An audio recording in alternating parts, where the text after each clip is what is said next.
نحمده ونستعينه ونستغفره ونؤمن به ونتوكل عليه ونعوذ بالله من شرور أنفسنا ومن سيئات أعمالنا من يهدي الله فلا مضل له ومن يضلل فلا هادي له ونشهد أن لا إله إلا الله وحده لا شريك له ونشهد أن سيدنا وحبيبنا ومولانا محمدا عبده ورسوله الذي أرسله بالحق بشيرا ونذيرا وداعيا إلى الله بإذنه وسراجا منيرا فقد قال الله تعالى في كلامه المجيد وقرآنه التوحيد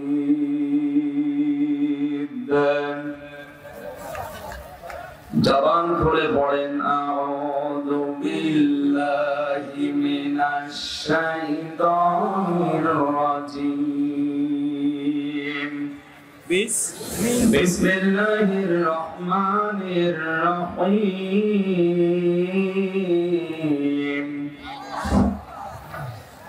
ইন্নাহু মান ইয়াতি রাব্বাহু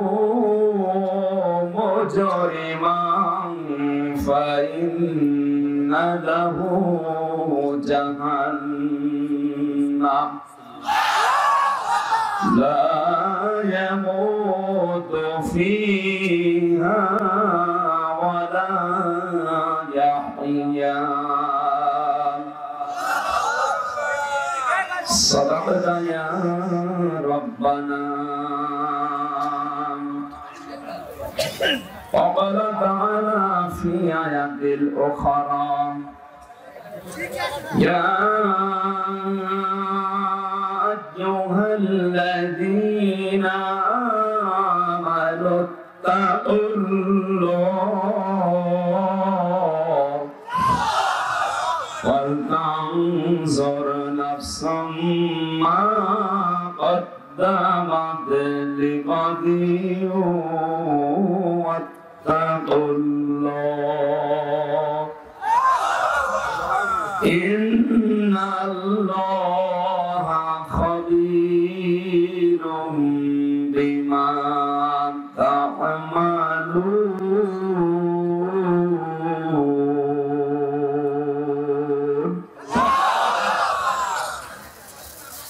صدق الله العظيم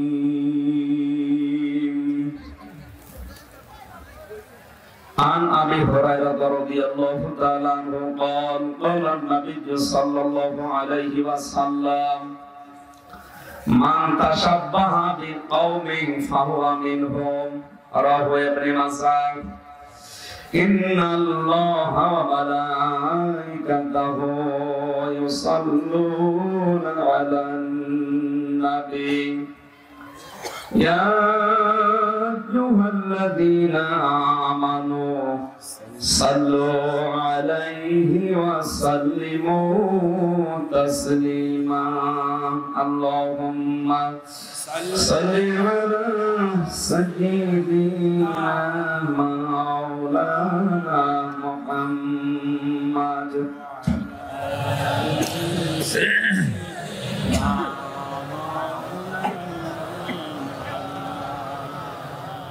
হাজারো ব্যথা বেদনার পরে ফিরে আসনি তুমি আপন ঘরে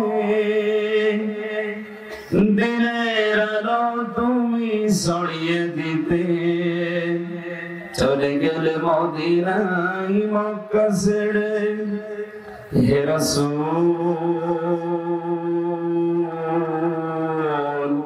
তোমাকে ভুলি আমি কেমন করে হে রাসূল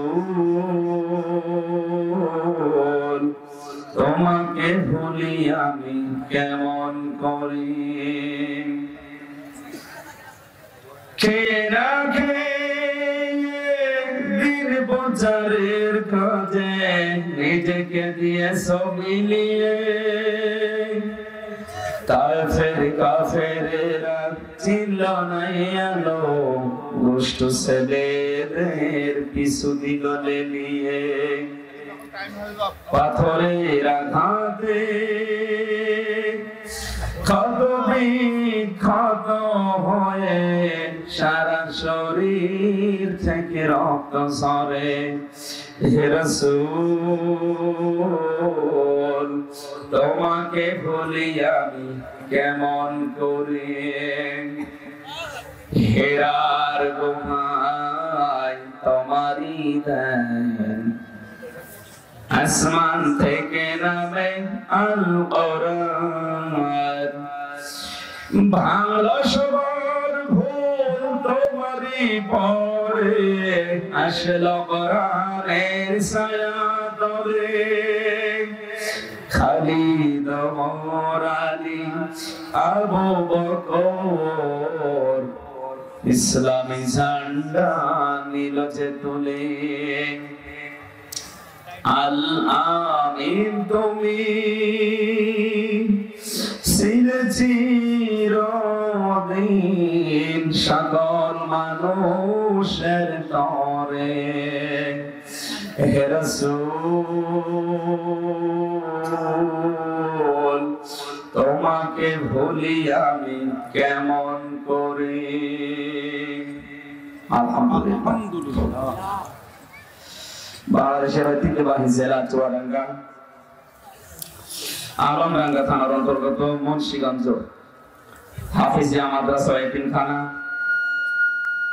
লেল্লা বোর্ডিং এর উদ্যোগে আয়োজিত সপ্তম বাৎসরিক ঐতিহাসিক তাফসীরুল কোরআন মাহফিলের স্বনামধন্য সভাপতি বিশিষ্ট চিকিৎসাবিদ অত্র এলাকার সর্বজন শ্রদ্ধাভাজন ব্যক্তিত্ব আমার মুরব্বী আমার আরাফাতের ভাই আলহাজ ডাক্তার মোহাম্মদ আফসাদ আলী সারা জীবন মানুষের খেদমতে কাটাচ্ছেন আল্লাহ রাব্বুল আলামিন এটা যেন ইবাদত হিসাবে গণ্য করেন আমিন বলেন আমিন তিনি সকাল 8টা থেকে রাত 8টা পর্যন্ত তার চেম্বারে বসে দায়িত্বটা যদি সঠিকভাবে পালন করে জনগণকে খেদমত করার নিয়তে পড়া 12টা ঘন্টা নামাজ পড়লে যে সওয়াব হতো এরকম সওয়াব আল্লাহ লিখে সুবহানাল্লাহ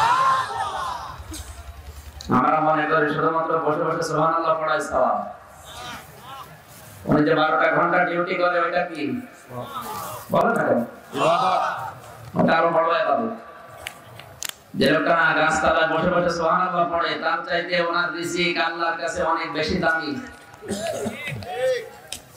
যে সমস্ত মানুষগুলো কষ্ট স্বীকার করে হালাল রুজি উপার্জনের জন্য মাথার ঘাম পায়ে ফেলে তাদের চাইতে হালাল রুজি পৃথিবীতে আর কারণ নেই ফাইদা কুদিয়াতিস সালাত ফান্তাশিরু ফিল আরদ আবতাকু মিন ফাদলিল্লাহ আল্লাহ তাআলা বলেন যখন নামাজ শেষ হয়ে যায় তখন তোমরা জমিনে ছড়িয়ে পড়ো আল্লাহর অনুগ্রহ তালাশ করো কিন্তু সাবধান আযকুরুল্লাহ কাসীরা আল্লাহকে এবার স্মরণ করবা অধিক পরিমাণে একটু খেয়াল করেন কথা বন্ধ করেন একেবারে স্টপ এমনটা কোরআনে যেহেতু প্রবেশ করেছি কারো কথা চলবে না শেষেই হোক যত বড় মহারথী এখানে আসো ওখানে স্টপ হয়ে বসা লাগবে যতক্ষণ অন্তত কোরআনে কারিমের আলোচনা চলবে 1-1.5 ঘন্টা 2 ঘন্টা আপনি নিস্তব্ধ হয়ে থাকবেন এইটাই আপনার জন্য শ্রেষ্ঠ আমার আস্তাগফিরু মিনাল্লাহি ইলা আল্লাহর কাছে সত্য কথা কেউ বলে না কালিমাতুল্লাহি হিয়াল উলিয়া আল্লাহর উপরে কারো কথা চলে না সুতরাং কথা বলবেন না এরপর কথা বলে কে গো শয়তানের ভাই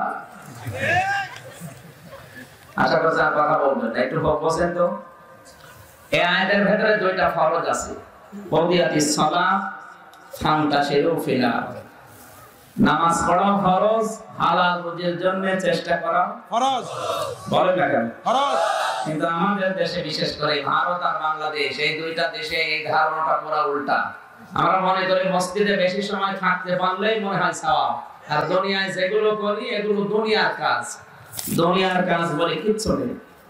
আপনি যা করবেন ওইটা দিয়ে আপনার আখিরাত তৈরি হবে। ঠিক বুঝতেছেন? এবার প্রশ্ন করছি, আপনি মসজিদে আসবেন নামাজ পড়ার জন্য আযানের আগে না পরে? পরে। আন্দাজে বলেন। পরে। মসজিদে যাবেন আযানের আগে না পরে? কত মানুষ দেখে আযানের আধা ঘন্টা 1 ঘন্টা আগে যে বসে বসে ফ্যান লাগিয়ে, মাঝে বাবা ফ্যান, হ্যাঁ একটু আসতে বলেন না তো আবার রাগ করবে। আপনি কোন কারণে আযান হওয়ার আগে মসজিদে যে ফ্যান টাঙিয়ে বসে আছে, ও ফ্যান কি আপনার বাবা টাকা দেয়? কোরআনের বর্ণনা, ইদা নুদিয়া লিস-সালাতি মিন ইয়াউমিল জুমআতি ফাসআউ ইলা যিকরিল্লাহ, যখন আযান হয়ে যায় তখন তোমরা নামাজের জন্য দৌড়াও। এটা কি আযান হওয়ার আগে না পরে? পরে। বলেন পরে। তাহলে এখন থেকে আপনি নামাজের আগে, আযান হওয়ার আগে যে বসে বসে গল্প করবেন না। এটা মনে হয় আমি বানিয়ে বলছি নাকি? এই আদেশ কার?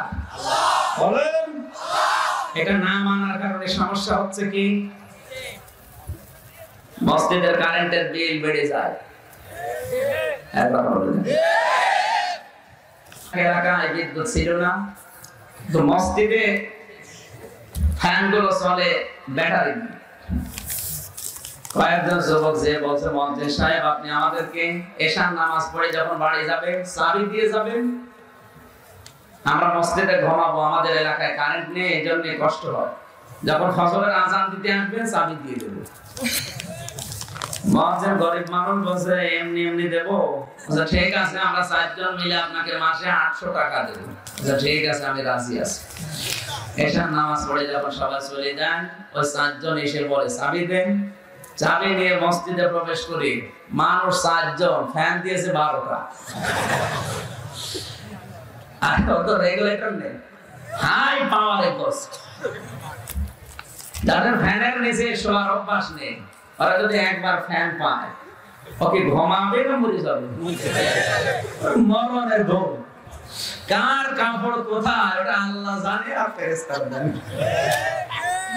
ফজরের সময় মসজিদে আযান দিতে এসেছে, লাইট দিয়েছে, এসে নাউজুবিল্লাহ, তাড়াতাড়ি লাইট বন্ধ করি, ওদের মাঝখানে দাঁড়িয়ে বসে হারাম। ওরা তাড়াতাড়ি উঠে বসে কি হারাম? মসজিদে থাকা হারাম। মসজিদে থাকা হারাম, মাসলা কই, ফতোয়া কই, দলিল কই? মুফতি সাহেব বলছে দলিল লাগবে, আমি নিজে দেখলাম দলিল 4 জনেরটা দেখলাম, এরপরে আবার কিসের দলিল? বিনা দলিলে হারাম।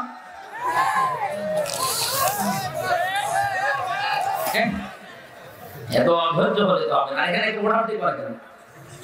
এই বেটা সেলফি তো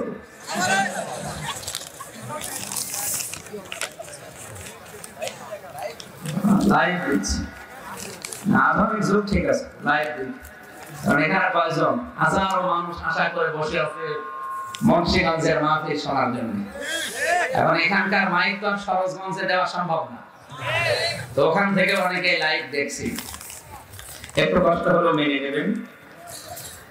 আল্লাহ রাব্বুল আলামিন জানিয়েছেন যখন আযান হয়ে যায়, তাই বলে আপনি আপনাকে মসজিদে যেতে নিষেধ করছি না। আপনার যদি কোনো শিক্ষা থাকে নামাজের পরে বা নামাজের আগে, মাসলা মাসাইল, কোরআন হাদিস আপনি ইমামের কাছে, মুয়াজ্জিনের কাছে শিখবেন, কোনো অসুবিধা নেই। কিন্তু বিনা কারণে বসে বসে আপনার মেয়ে বেরিয়ে গেছে এই গল্প করবেন, এটা কেমন হয়ে যায় না? তারপরে যদি বারান্দায় বসে গল্প করে মেনে নেওয়া যায়, মসজিদের ভেতরে ফ্যান টাঙিয়ে গল্প করছে। এখানে নামাজ পড়াও যেমন ফরজ, নামাজের পরে যখন কর্মজীবনে ছড়িয়ে পড়বে ওখানে শ্রম দেওয়াও ফরজ। বলেন ফরজ। কিন্তু লক্ষণীয় বিষয় কি? কদিয়াতিস সালাতের আগে আল্লাহ ওয়াজকুরুল্লাহ কাসীরা দেননি, কিন্তু ফান্তাশিরু ফিল আরদ এটা বলার পর আল্লাহ কদিয়াতিস সালাতের আগে যেটা দেননি সেটা দিয়েছেন। কি সেটা? আল্লাহর জিকির, আল্লাহর স্মরণ আরো বেশি করা লাগবে, আরো বেশি। কারণ আল্লাহ পাক জানেন ও নামাজে যতক্ষণ আছে ওর মনে চাক আর না চাক ওই এমনি আমি আমাকে ডাকবে, কিন্তু কর্মজীবনে প্র্যাকটিক্যাল লাইফে গিয়ে ওর মন চাইবে না ওই সময় ও ডাকে কিনা ওইটা আমি দেখতে চাই। কথা বুঝতেছেন? আলহাজ ডাক্তার আকসাদ আলীর জিকির তাহলে কর্মজীবনে কি শুধু ওষুধের ভেতরে পানি মিশাবে না, ওই জায়গায় যদি সঠিক থাকতে পারে আল্লাহর ওলি দেখার জন্য আগ্রহী দেওয়ানবাগি সরবরায় যাওয়ার কোনো দরকার নেই। এইটাই আল্লাহর ওলি। যে যার কর্মজীবনে সঠিক ওইটা আল্লাহর কাছে সবচেয়ে বড় বন্ধু। আমরা এটা ভুল করে মনে করি না ওই গাছতলায় বসে হো হো করছে ওটা মনে হয় আল্লাহর ওলি, ওটা আল্লাহর ভণ্ড ওলি। কিসের ওলি? যার কোনো কাজ নেই। আল্লাহর নবী জানিয়েছেন আল কাসিবু হাবিবুল্লাহ, যারা কাজ করে খায় এরা আল্লাহর বন্ধু। সুতরাং সভাপতি কাজের মানুষ। আমি কোনদিন দেখি নাই ওনাকে, নাম শুনেছি। আল্লাহ রাব্বুল আলামিন তাকে হায়াতের কাজে বা সিহাতে কুল্লিয়া দিয়ে যেন করে দেন, আমিন। তার সন্তান আল্লাহ দিয়েছেন হাফেজ কোরআনে কারীমে, হাফেজ আশরাফুল ইসলাম। আল্লাহ রাব্বুল আলামিন তার গোলামকেও যেন কোরআনে কারীমটা মনে রাখার তৌফিক দান, আমিন। মাহফিল সহ সভাপতি, বিশেষ করে বিশাল আয়োজনের সর্বোচ্চ উদ্যোক্তা যিনি, যদিও আল্লাহর রহমত ছাড়া সম্ভব না, কিন্তু হিল্লা একজন লাগে। সেই হিল্লা যিনি এই চুয়াডাঙ্গা জেলার কৃতি সন্তান, বিশিষ্ট সমাজসেবক, রাজনীতিবিদ, শ্রদ্ধাভাজন ব্যক্তিত্ব জনাব মোহাম্মদ বদরুদ্দোজা বুদু মিয়া, আতাল্লাহু উমরাহু ওয়া বারাকাল্লাহু ফি হায়াতি, আমিন। তার বাবা মায়ের পাশে ঘুমিয়ে আছে। কোরআনের মাহফিলের বরকতে আল্লাহ যেন তার বাবা আর মায়ের কবরটা জান্নাতুল ফেরদাউস বানিয়ে দেন। এতক্ষণ যারা আলোচনা রেখেছেন, বিশেষ করে আপনাদের এলাকার সন্তান, আলমডাঙ্গার গর্ব জনাব মাওলানা হোসাইন আহমেদ মাহফুজ, বছর খানেক আগে বাবাকে হারিয়েছেন। দোয়া চেয়েছে আল্লাহ যেন বাবার কবরটা জান্নাতুল ফেরদাউস বানিয়ে দেন, আমিন। মঞ্চে বসা আছে হার্ডে ডিগ্রি কলেজের সম্মানিত অধ্যাপক, শ্রদ্ধাভাজন স্যার অধ্যাপক ডক্টর আব্দুর রহমান, হায়াতের কাজে বা সিহাতে কুল্লিয়া কামনা করছি আল্লাহ যেন দান করেন, আমিন। মঞ্চে বসা আছেন প্রাণপ্রিয় বড় ভাই, আমাদের অভিভাবক, পাশের ইউনিয়নের চেয়ারম্যান আমিরুল ইসলাম মন্টু। হেদায়েত আমার হাতে থাকলে আমি এখানে নিয়ে আসতাম, আমার হাতে নেই। এটা কার হাতে? আল্লাহ। আল্লাহ যেন তাকে মন থেকে বলছি ওমরের মতো বানিয়ে, আমিন। আল্লাহ এই মাহফিল বাস্তবায়ন করার জন্য সার্বিক মঞ্চ পরিচালনায় যিনি এতক্ষণ পর্যন্ত আপনাদের সামনে কথা বলছিলেন, তার ভাষা, রচনা শৈলী, সুন্দর যে আর্ট, আল্লাহ রাব্বুল আলামিন তার গোলাম হাফেজ মাওলানা রুহুল আমিন, তার যোগ্যতা, সম্মান, এলেম যেন আল্লাহ আরো বাড়িয়ে দেন, আমিন। এখানে বসা আছেন আপনাদের এলাকার সন্তান, আমার উস্তাদ মাওলানা রফিকুল ইসলাম। এটা আমার মায়ের দেশ, এই জন্য এখানে যারা আছে আমি যতটুকু ধারণা করছি হয় নানা হবে নাই মামা হবে, খুব বেশি হলো মামা তো ভাই হবে। মঞ্চে বসা সম্মানিত উলামায়ে কেরাম সহ সামনে বসা মুসলমান ভাইরা, পর্দার আড়ালের আমার মা সহ সম্মানিত মা এবং বোনেরা, প্রশাসনের ভাইরা, বিশেষ করে চুয়াডাঙ্গা জেলার ডিসি, এসপি, টিএনও, আলমডাঙ্গা থানার সম্মানিত ওসি সৈয়দ আশিকুর রহমান, আমিন। তাদের দায়িত্ব যেন আল্লাহ কোরআনের জন্য ইবাদত হিসাবে কবুল, আমিন। দল, মত, জাতি, বর্ণ, ধর্ম নির্বিশেষে এটা এখন রাজনৈতিক কোন মঞ্চ না, কোরআনের মঞ্চ। ঠিক। কিসের মঞ্চ বলেন তো? কোরআনে যদি রাজনৈতিক কোন কথা থাকে তাহলে সঠিকভাবে ওটা আমি তুলে ধরবো, আপনি নিষেধ করবো আমি ধরবো, ঠিক। কারণ আমি কোরআনের চোখ লাগিয়ে দেখতে পাচ্ছি যে আপনি জাহান্নামের দিকে দৌড়াচ্ছেন, ঠিক। আপনাকে তো আমি জাহান্নামের দিকে যেতে দিতে পারি না। একজন অন্ধ যদিও আপনার শত্রু হয়, সামনে যদি গর্তের ভেতরে পড়তে চায় অবশ্যই আপনি তাকে বাধা দিবেন, ঠিক। কারণ এটা আপনার বিবেক ডাক দিয়ে বলবে, কথা বলেন। আমি শ্বশুর বাড়ি যাওয়ার জন্য বিশাল একটা মিষ্টির হাঁড়ি নিয়ে সুন্দর পোশাক আশাক পরে সেন্ট লাগিয়ে যাচ্ছেন, হঠাৎ করে দেখলেন 10 বছর মামলা চলছে একজনের সাথে, তার ছোট্ট একটা ছেলে পানিতে পড়ে হাবুডুবু খাচ্ছে। আপনি এখন ওখানে দেখবেন আর হাসবেন? আজকে বলেন না, বলেন কি করবেন? উদ্ধার করবেন, মিষ্টির হাঁড়ি গোল্লায় যাক। এই পোশাক আশাক দরকার হয়, আমি নতুন পোশাক আবার পরে আসবো। ঠিক, কাদা লাগে লাগুক, ভিজে যায় যাক। ও শত্রু ছেলে তাতে কি, ওর বাবার সাথে যদিও 10 বছর মামলা চলছে চলো, কিন্তু ওকে বাঁচানো লাগবে, এটা আমার বিবেকের দাবি। ইমানের দাবি তো আরো বড়। এটা যদি বিবেকের দাবি এত দূর পর্যন্ত আপনি পৌঁছিয়ে দিতে পারেন, আমি তো বিবেক এবং ইমান দুইটা দাবি নিয়ে এসে কুষ্টিয়া থেকে এসেছি। তারপর আপনারা সব আমার আত্মীয়, আত্মীয় যদি না হন আত্মার আত্মীয়। ঠিক, একজন মুসলমান যদি আল্লাহর জন্য কাউকে ভালোবাসে, এই ভালোবাসা নিজের আপন ভাইয়ের চাইতেও গভীর হয়। এজন্য কেউ যদি তার ঈমান পরিপূর্ণ করে নিতে চায়, শুধু নামাজ দিয়ে রোজা দিয়ে পর্দা দিয়ে হবে না। মান হাব্বা লিল্লাহি ওয়া আবগাদা লিল্লাহি ওয়া আতাআ লিল্লাহি ওয়া মানাআ লিল্লাহি ফাকাদ ইসতাকমালাল ঈমান। ইবনে মাজাহ শরীফের হাদিস। হযরত আলী উমামা রাদিয়াল্লাহু তাআলা আনহু থেকে বর্ণিত, বিশ্বনবী বলেন, কেউ যদি তার ঈমানকে পরিপূর্ণ করে নিতে চায়, সে যেন যাকে ভালোবাসবে ওটা যেন আল্লাহর জন্য হয়। আমিন। আমি মন্টু সাহেব যদিও আমাদের অভিভাবক, ওনাকে আমি যতটুকু আজ পর্যন্ত ভালোবেসেছি, বিশেষ করে এখন শুধুমাত্র ভালোবাসি আল্লাহর জন্য। কেউ যদি কাউকে ভালোবাসে কার জন্য? আল্লাহর জন্য। আর জন্য বলেন, ওনাকে যদি আমি ঘৃণা করি তাও আল্লাহর জন্য করব, কারণ ব্যক্তিগতভাবে ওনার সাথে আমার কোনো স্বার্থ আছে নেই। ওনাকে যদি কিছু আমি দান করি, হাদিয়া দেই, আল্লাহর জন্য দেব। ঠিক, এমনকি আমি যদি ওনাকে হাদিয়া দিতে, ভোট দিতে নিষেধ করি, আল্লাহর জন্য। ঠিক, কথা বুঝতেছেন?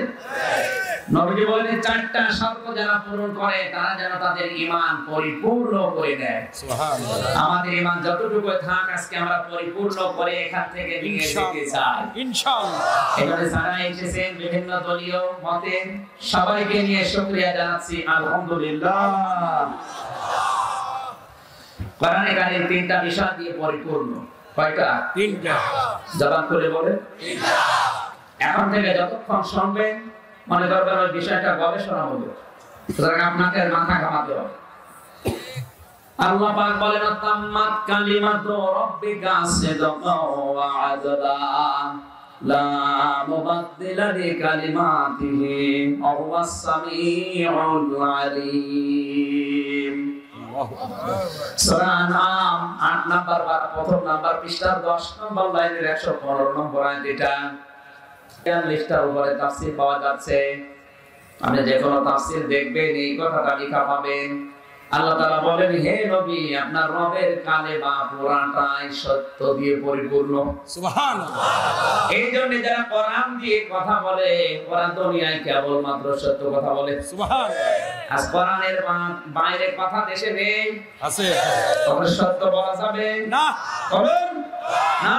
মান ক্বালা বিহি সাদাকা, যারা কোরআন দিয়ে কথা বলে এরাই কেবলমাত্র সত্য কথা বলে। কোরআনের কথা বাদ দিয়ে কথা যত সুন্দর হোক, বুঝতে হবে ওর ভেতরে কোনো দুর্বিসন্ধি আছে। ঠিক, কথা বুঝতেছেন? আমার হাকামা বিহি আদিলা, কোরআন দিয়ে যারা বিচার ফয়সালা করে, ওরা ন্যায় বিচার কায়েম করতে পারে। আজ আমাদের পরিবার থেকে শুরু করে আন্তর্জাতিক জীবন পর্যন্ত কোন জায়গায় কোরআনের বিচার ব্যবস্থা নেই। এই জন্য আমরা দেখতে পাচ্ছি দুনিয়ার এই জমিনে ন্যায় বিচারের তুলনায় অবিচার বেশি হচ্ছে।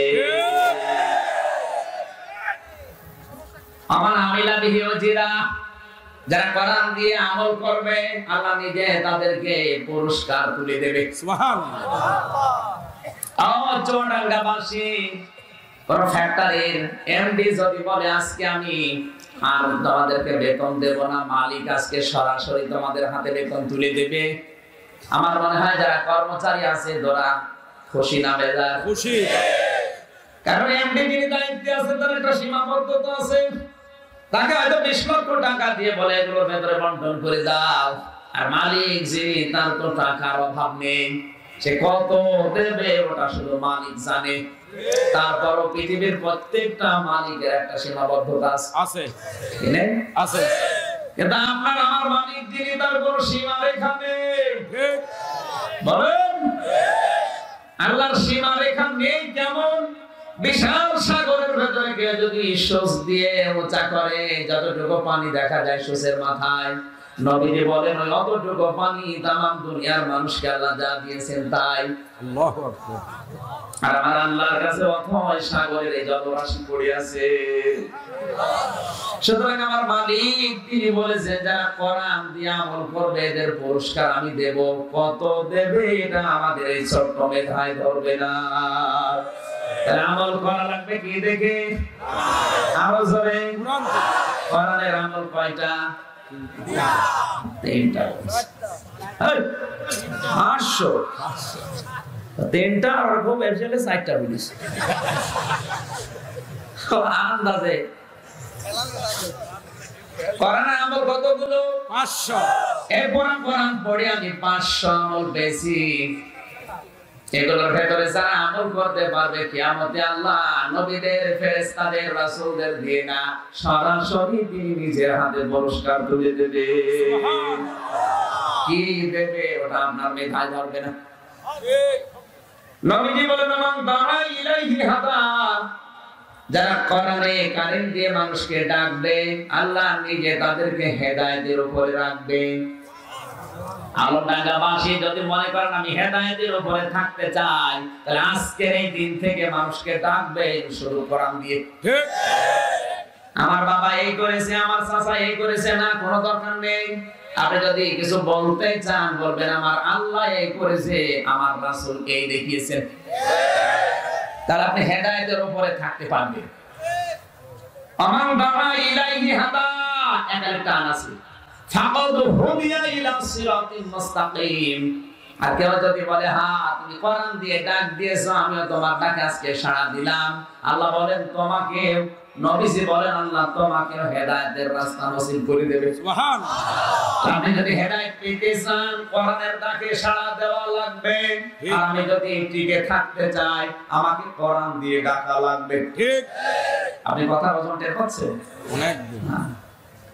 অনেক ওজনওয়ালা কথা। আপনি হেদায়েতের উপরে আছেন কিনা শুধু চোখ পাকাই দিলে, পাগড়ি মাথায় দিলে, বড় বড় দাড়ি হলে হেদায়েতের উপর থাকা যায় না।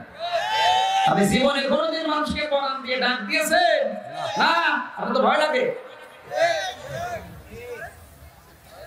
আমার বাবা এই করেছে, আকাশে উড়ে গেছে, পানি নিচে ডুব খেয়েছে, আমার পেশার 14 টাকার পান খায়, এই ডাকছে।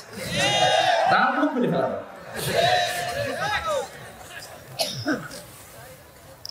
তোর কোরআন দাওয়াত দেওয়া লাগবে কি দিয়ে? কোরআন দিয়ে।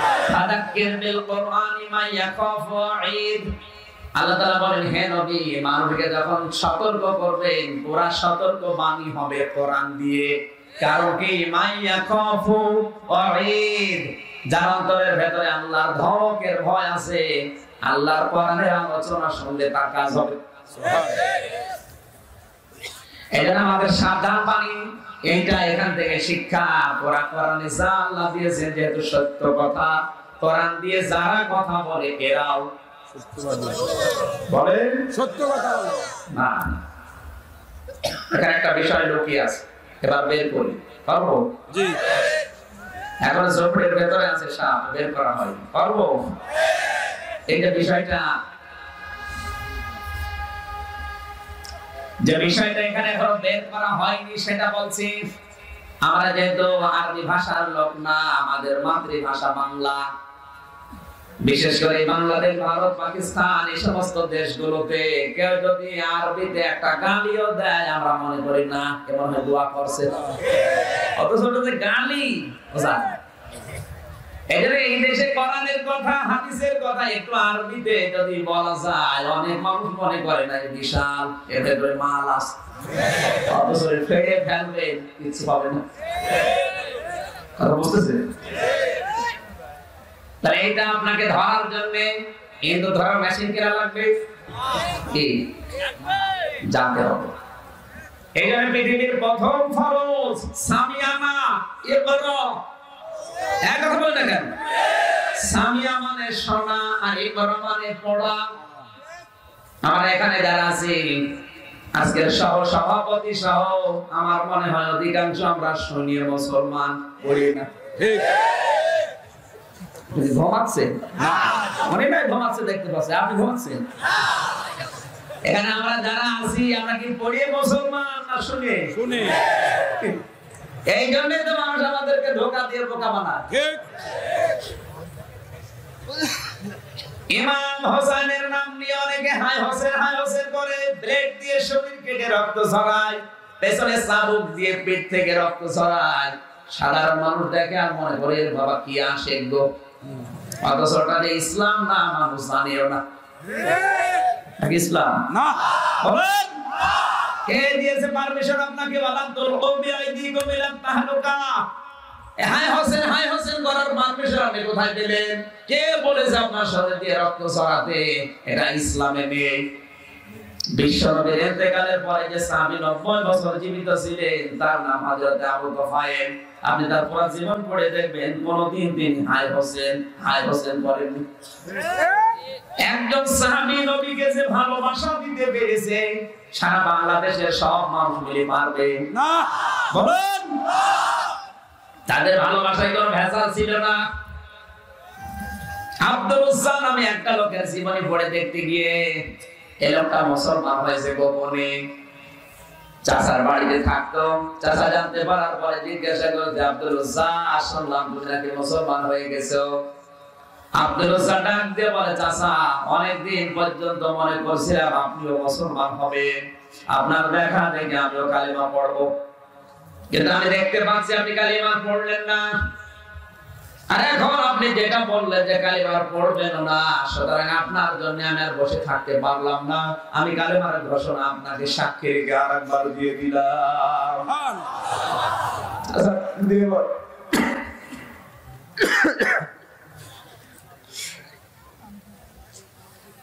জিকির করে সুবহানাল্লাহ আলহামদুলিল্লাহ।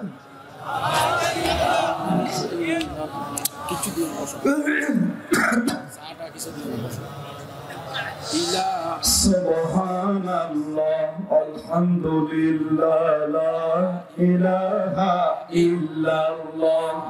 সুবহানাল্লাহ আলহামদুলিল্লাহ লা ইলাহা ইল্লাল্লাহ লা ইলাহা ইল্লাল্লাহ মুহাম্মাদুর রাসূলুল্লাহ সাল্লাল্লাহু আলাইহি ওয়াসাল্লাম।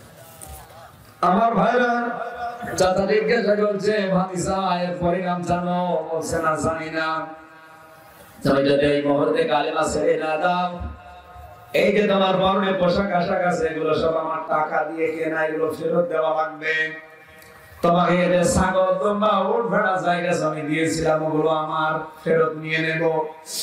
আব্দুল উজ্জার সঙ্গে সঙ্গে বললেন, চাচা ইমানের জন্য আমি সব আপনাকে দিয়ে দিলাম। পরনের লুঙ্গি পর্যন্ত খুলে তিনি উলঙ্গ হয়ে দৌড় দিলেন। মায়ের কাছে গিয়ে বলে, মা, যুবক ছেলেকে দেখে মা তাড়াতাড়ি চোখ দুই হাত দিয়ে টিপে ধরেছেন। বাবা তোর সাথে আচরণ কে করেছে?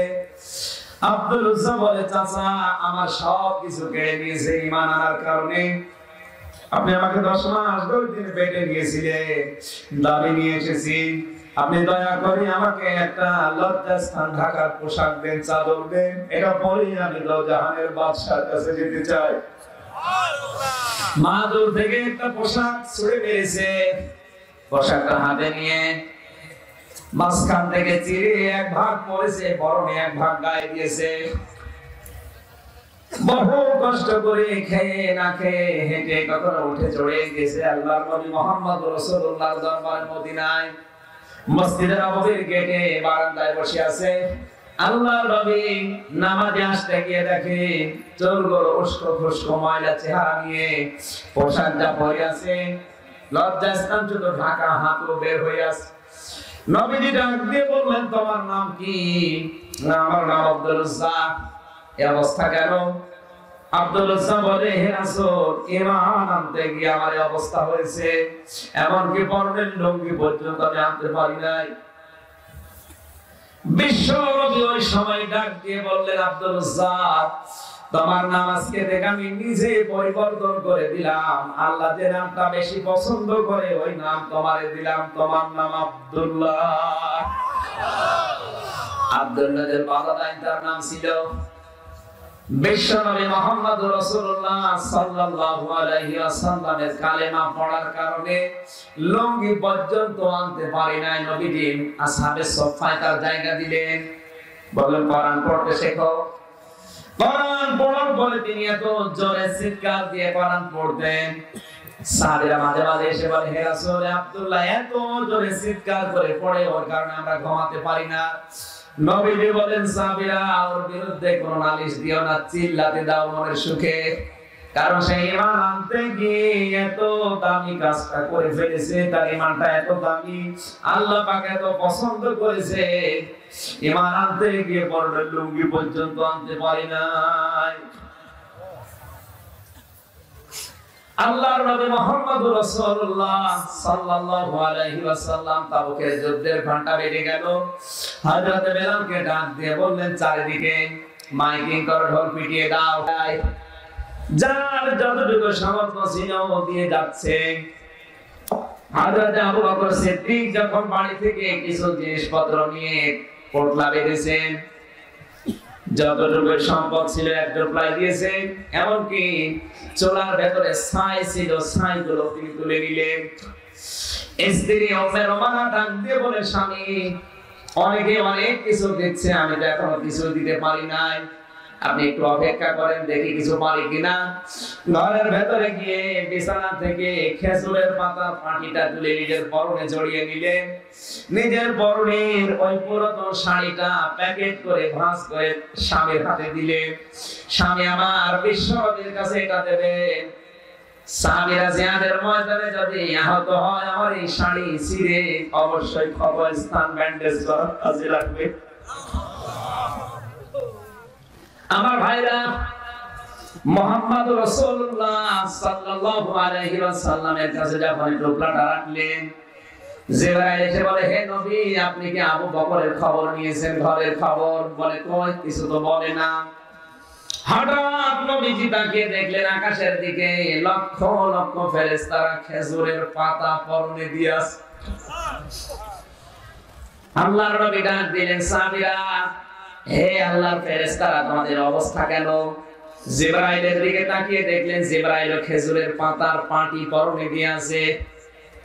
ফেরেশতা জিবরাইল বলে, ইয়া রাসূলুল্লাহ, আপনি তো ঘরের খবর নেননি আবু বকরের, আপনি যখন দানের কথা ঘোষণা দিয়েছেন সবাই তো সব কিছু দিতেছে, আজকে আবু বকরের স্ত্রী যা করেছে আমার আল্লাহর আরশ পর্যন্ত খুশি হয়ে গেছে।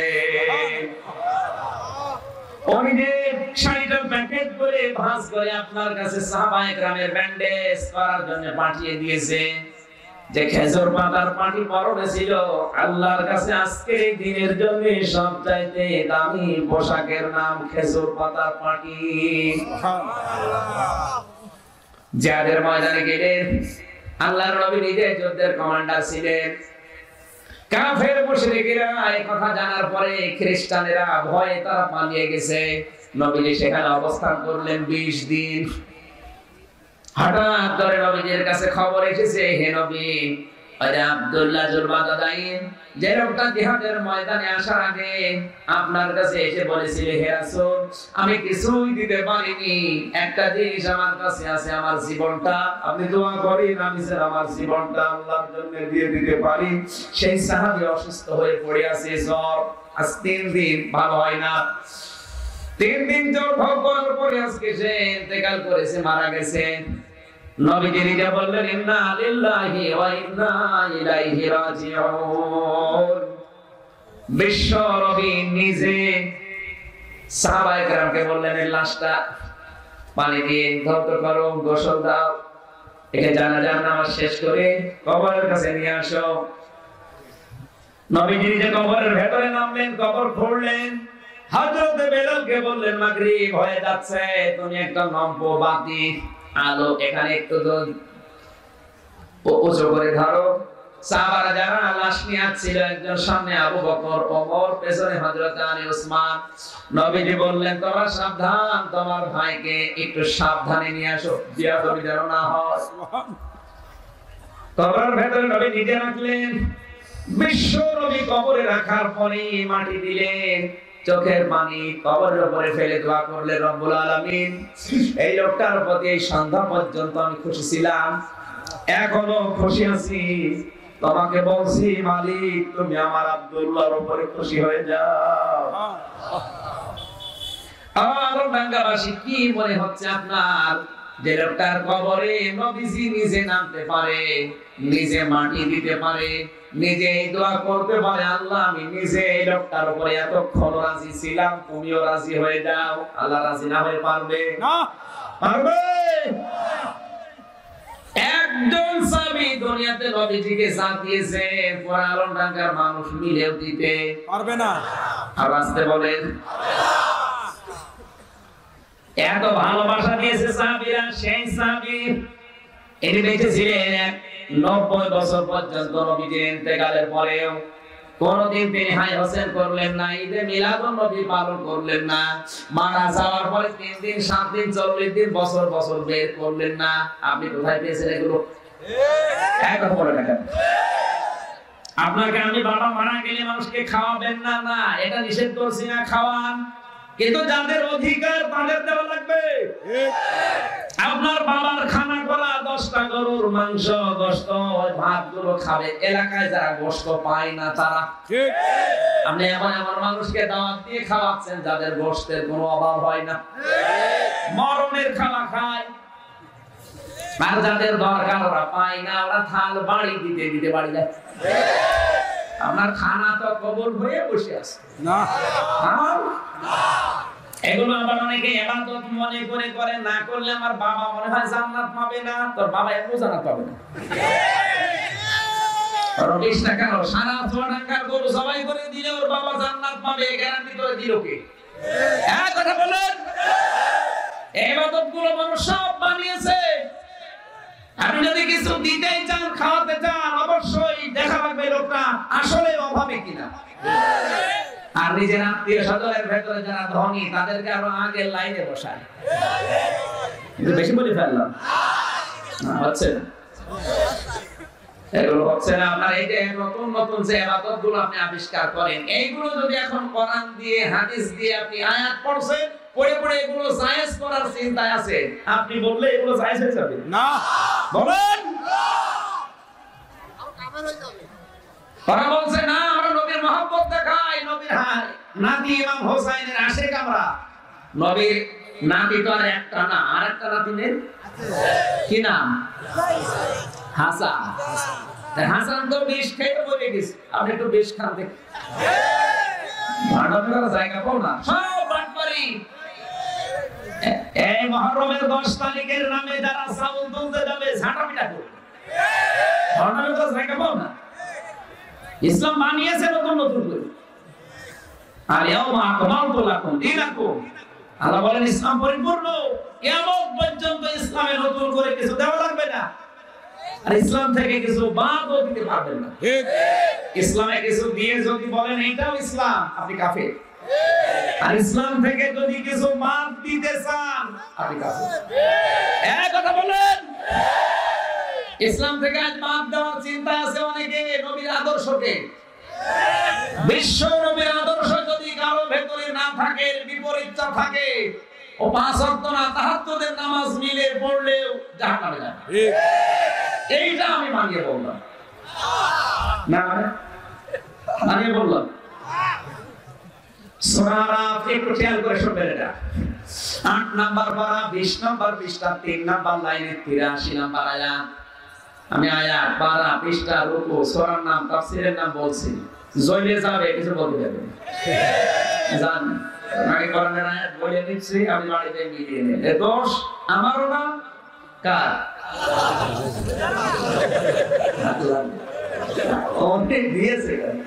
আমি তো অ্যাডভার্টাইজ করছি, কি করছি? এবার আসেন আয়াতটা শুনেন। ফাজাইনাহু ওয়া আহলাহু ইল্লা ইমরাতাহু কানাত মিনাল গাবিরিন। বিকালবেলা দুইটা ফেরেশতাকে আল্লাহ পাঠিয়ে দিলেন।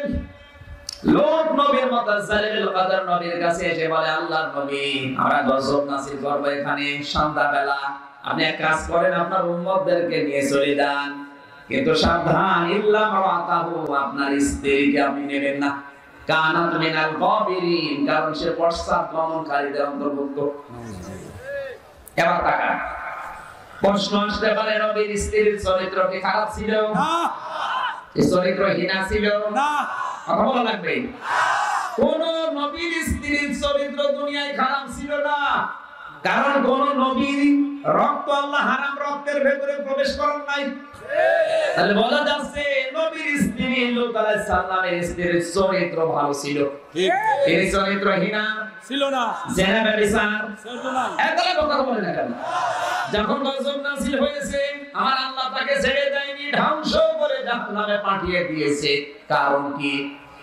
যতগুলো তাফসীর মুফাসসিরিন کرام একটা কারণ দিয়েছে, লূত নবীর স্ত্রীর চরিত্র ভালো ছিল, সে চরিত্রহীনা ছিল না, কিন্তু সে তলে তলে চরিত্রহীনদেরকে সাপোর্ট করত। ঠিক। আজকে সভাপতিকে বলছে, আপনার কি মনে হয় বলেন তো? আপনি মনে করছেন আমার চরিত্র ভালো, আমি নামাজ পড়ি, রোজা রাখি, আমার ব্যবসা হালাল, আমার বউ পর্দায় থাকে, আল্লাহ আমার জাহান্নামে দেবে, কি দেখে দেবে? কি দেখে দেবে টের পাচ্ছেন না? টের পেয়েছেন? হ্যাঁ। আপনার সব ভালো আমিও জানি, কিন্তু আপনি এমন মানুষকে সাপোর্ট করেন যার চরিত্র শয়তানের চাইতেও নিকৃষ্ট। নয়টার পরে যার পা ঠিক মতো মাটিতে পড়ে না, তাল গাছ ধাক্কা দিয়ে বলে, মিয়া ভাই সাইড দে। এই লাল পানি খাওয়া মানুষ দেশে নেই। এলাকায় যারা মদ খান, মদের ব্যবসা করেন, এরকটা যদি অসুস্থ হয়, ওকে দেখতে যাওয়া জায়েজ নেই। সরকার প্রশাসন আজ হয়রান হয়ে গেছে মদের বিরুদ্ধে। কিচ্ছু করা লাগবে না, রাষ্ট্রীয়ভাবে আইন পাস করা লাগবে মদের বিরুদ্ধে। ওয়াজ করে মদ বন্ধ কিয়ামতের আগে হবে। ঠিক। কোরআনে কারিমে আল্লাহ মদের বিরুদ্ধে নিজে ওয়াজ করেছেন, কিন্তু কাজ হচ্ছে না।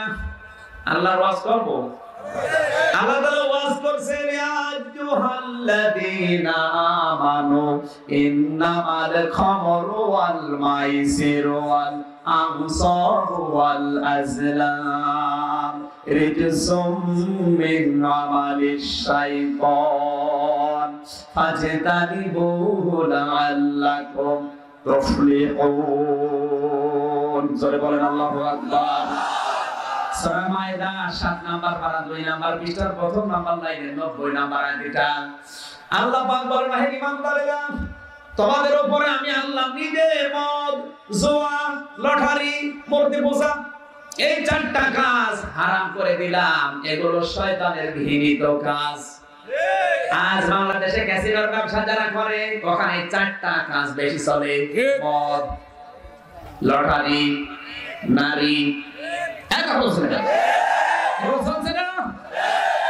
এগুলো দমন ওয়াজ করে হবে না। সরকার যে উদ্যোগ নিয়েছে ধরে ধরে জেলে দেওয়া, ফাঁসি দেওয়া, এগুলো করলে ৪১ সাল লাগবে না, ৪১ দিনে বাংলাদেশ মদ মুক্ত হয়ে যাবে।